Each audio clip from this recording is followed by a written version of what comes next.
وما رميت إذ رميت ولكن الله رمى.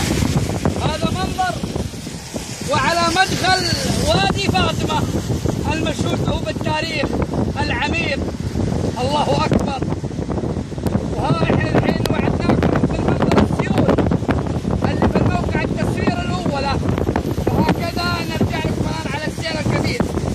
أخواني وأخواتي استعدوا للمشهد الرهيب، المشهد القطاع، المشهد الرهيب في هذا المحمدية. الله أكبر الله أكبر. ما رميت إذ رميت ولكن الله رمى. ولحظات ننتقل إلى المنطقة الثالثة والخمسون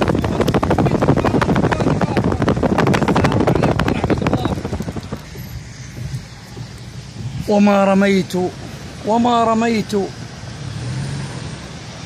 وإذ رميت ولكن الله رمى.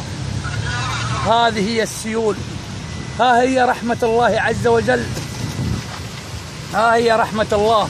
هذا السيل في بدايته يا اخوان، في بداية السيل، في بداية السيل ركبت مطب علشانكم أيها المشاهد الكريم. لحظات ونقول لكم كل عام وأنتم بخير. الله أكبر الله أكبر. والله داهمنا بنفوسنا ويعطينا الله الأجر. إي والله، وجزاء الله خير رجال الأمن، يمتعهم الله بالصحة والعافية. وها هم يتابعون سير الطرقات فجزاهم الله خير. هذا سيل يوم الجمعة الموافق 21 محرم. فالله لا يحرمنا وياكم نعيم الجنة، فالله لا يحرمنا وياكم نعيم الجنة يا اخوان. شوفونه لسه عدوبه داخل تحت الكوبري. هذا من وادي فاطمة، واحنا طال عمرك ناس خدامين لعباد الله، خدامين لعباد الله. فهل من يأجرنا مكنسة نبدأ نشتغل. والله العظيم مبسوطين.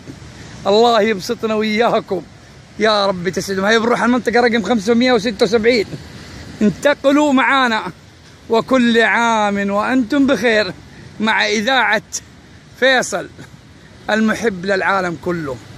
فيصل يحبكم والله أحبكم. هذه أرجاء الوادي، هذه أرجاء وادي فاطمة والله العظيم.